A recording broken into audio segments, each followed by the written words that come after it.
E o assunto agora no Jornal Local é economia e o tema é vida financeira, uma vida financeira saudável. E para comentar mais sobre esse assunto, nós convidamos o Giovanni Ferreira, que é gerente regional do Sebrae e economista. Giovanni, primeiramente é um prazer recebê-lo, obrigado por nos receber. E eu queria de início você explicasse para a gente o que é necessário para se ter uma vida saudável financeiramente. A primeira coisa que se deve fazer é controlar os gastos, né? É muito importante que as pessoas elas tenham uma planilha na qual elas relacionam os gastos que ela vai ter durante o mês. Vou dar um exemplo. Alguns gastos, né, algumas despesas, elas são, nós podemos dizer, são fixas, né, que são aquelas que elas vão ocorrer todos os meses. Né, em alguns casos, o aluguel, a água, a luz, o telefone, a escola, né? Então, alguns gastos a gente sabe que todos os meses eles ocorrerão. Então, nós poderíamos classificá-los esses custos fixos, né?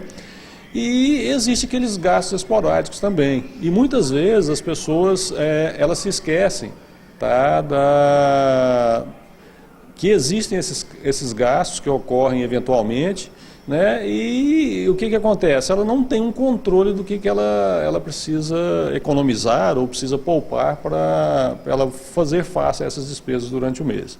Então, o que a gente recomenda é o seguinte, que se tenha um planejamento, tá? Algumas despesas a gente sabe que elas existem, então elas vão ocorrer sempre, e tirando essas despesas que ocorrem sempre, você vai ter um valor lá que ele vai estar disponível.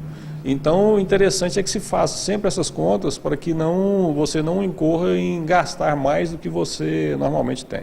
Isso. Agora, esse gasto a mais do que geralmente tem, é o principal inimigo da vida financeira?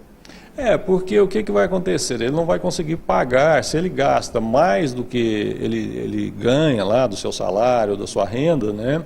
Ele não vai conseguir pagar essas despesas durante o mês. O que vai acontecer? Não pagando, ele vai entrando, se for um cartão de crédito, um cheque especial, ele vai começar a pagar juros que são altíssimos, né? Então, assim, é muito importante que ele tenha esse controle. São controles simples, tá, que ajudam muito no dia a dia. Outra questão muito importante também, e que as pessoas têm que aprender, é aprender a poupar. Tá? Quando a gente diz em poupar, não é se sobrar eu vou guardar aquele dinheiro. É você estabelecer uma meta seguinte, todos os meses eu vou guardar uma quantidade do meu salário, né, da minha renda, e vou poupar esse valor. Por quê? Porque se ele for esperar, né, vou falar, se sobrar eu faço a economia desse dinheiro, eu vou poupar. Não vai sobrar nunca. Então, assim, se ele não tiver uma meta na qual ele estabeleça um valor por mês, que ele vai poupar e que daqui a algum tempo ele vai, com esse recurso, ele vai fazer alguma aplicação, ele vai fazer alguma viagem, vai comprar seu carro, vai comprar um bem que ele tem muito interesse de ter, fica muito mais fácil. Se ele faz essa poupança, ele consegue planejar melhor a sua vida. Outra questão também que as pessoas se esquecem é que você consegue poupar ou economizar através de pequenos gastos. Vamos supor o seguinte, tem uma torneira pingando lá na casa de determinada pessoa e aquela torneira fica pingando lá o mês inteiro, o ano inteiro. Às vezes, se ele faz a conta num mês, isso não significa muita coisa. Mas muitas vezes, quando o valor é pequeno, pequeno mensalmente, faça uma conta anual de quanto vai ser essa despesa que ele está tendo ou de quanto que ele poderia poupar durante o ano. Porque aí você tem uma ideia melhor, né, do que vai representar isso num período maior. Isso. Agora, é muito comum as compras parceladas. Quais são os principais riscos nesse tipo de compra?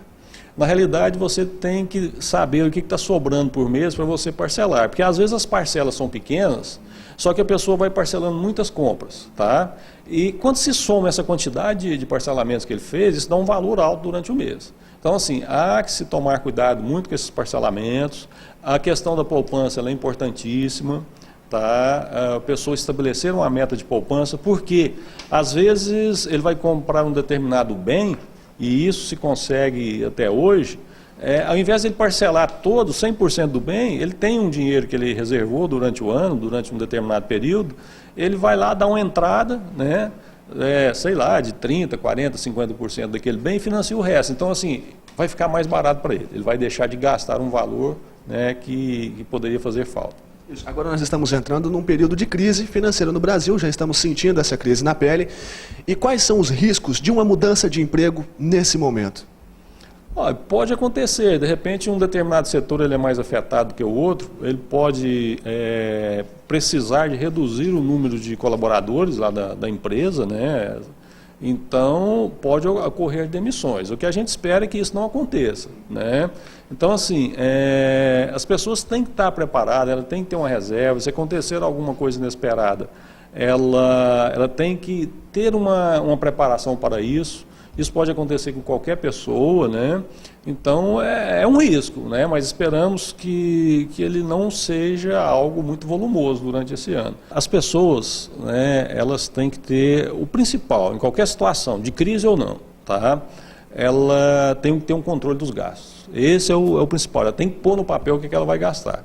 E outra coisa interessante que eu falo muito para as pessoas é o seguinte: se você vai ao supermercado todas as semanas ou a cada 15 dias, tá?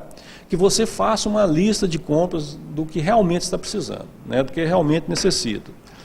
Isso é muito importante, porque se você vai ao supermercado sem fazer uma lista de compras, você vai comprar a mais do que você precisa, ou seja, você vai estar gastando sem necessidade. Tá? Então, isso é algo pequeno, simples, mas muito importante. Outra questão importante é o seguinte, é a família sentar, tá? Vamos supor que tem lá 3, 4 pessoas que têm os seus salários mensais, quer dizer, e se todas essas pessoas ajudam nas despesas de casa, ou só uma dessas pessoas, você colocar, né, isso para toda a família, falar, o que nós temos durante o mês é isso, e que nós podemos gastar é isso. Então deixar sempre as coisas claras, né, para que todos da família eles saibam que a pessoa pode gastar, e que isso não venha fazer falta no final do mês. Então, assim, são todas as pessoas colaborando, né, para que aquele montante de recursos que ele tem durante o mês ele seja suficiente para ir passando, né, por cada etapa.